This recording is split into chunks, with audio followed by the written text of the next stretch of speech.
Hi guys, Mark Crossfield here. Interesting one. We're going to do a putter compare. We've got my Sam Putt lab, so we've got some real data on these clubs, so how I'm swinging each one of these putters, how I'm performing with them, which will be interesting. Stay tuned for that.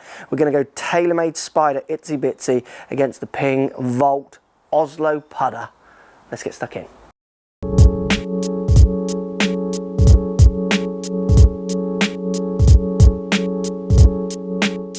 Here we go then. So we got the TaylorMade Spider Itsy Bitsy against the Ping Vault putter. What we're getting on both of these is two pretty chunky mallets. Itsy Bitsy Spider is more of a square shaped, loads of weight at the back and the outside of the putter, which is going to help inferior on twists. Where the Oslo is more of a big stretched backed, weight on the outside still, but got the curved back. Both featuring two big lineup lines, which is interesting. I've got these both the same length, both the same lie. I think they're the same loft as well, actually. And we're going to show you some data from Sam, how I move with these two, which is interesting. Also, similar necks on these two. Now, for me, I see these putters kind of very much the same, a kind of variation on a theme of the mallet shape. Now, you get they call it true roll grooves, I think, on pure roll grooves, sorry, on TaylorMade. You get some grooves on the face, and then on the Ping you get this variable face pattern where it looks like they're taking more of the face away in the middle and keeping more of the face there on the outside for off-center hits to try and balance out ball speeds. Come with a pistol grip on the Ping, where you got the Spiders kind of branded up, mid-size super stroke, or TaylorMade. It's not actually TaylorMade branded up, it's purely super stroked putter grip on the Itsy Bitsy Spider. Now for me, this one looks more classic in the mallet shape world. Obviously the Itsy Bitsy is definitely a bit more out there with its colour and what have you.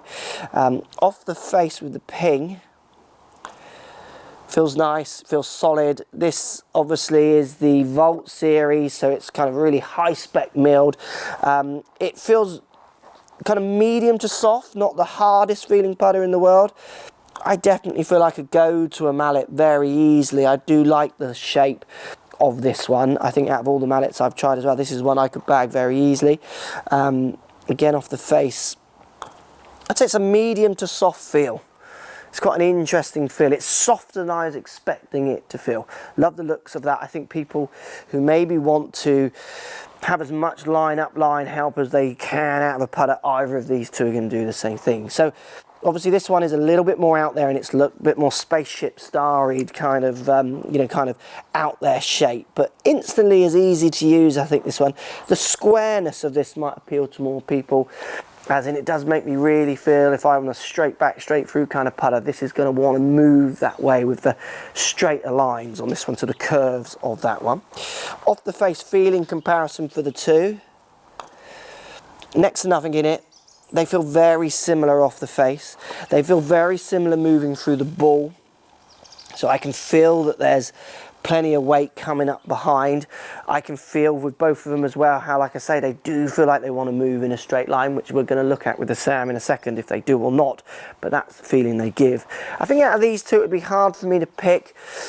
I've got a bit of a soft spot in me for Ping putters. I think I would just go on this slightly more rounded shape, but actually feel like I could putt with those, both of those, quite well. Let's show you some of the data. Let's delve into some of the Sam Putt Lab data. We've got the comparison at the start here. You've got 82% for the Ping, which is the green, and the blue, 74% for the Itsy Bitsy Spider. So overall, performing slightly better the Ping for me. Now some of the standout places where it performed better, face at address.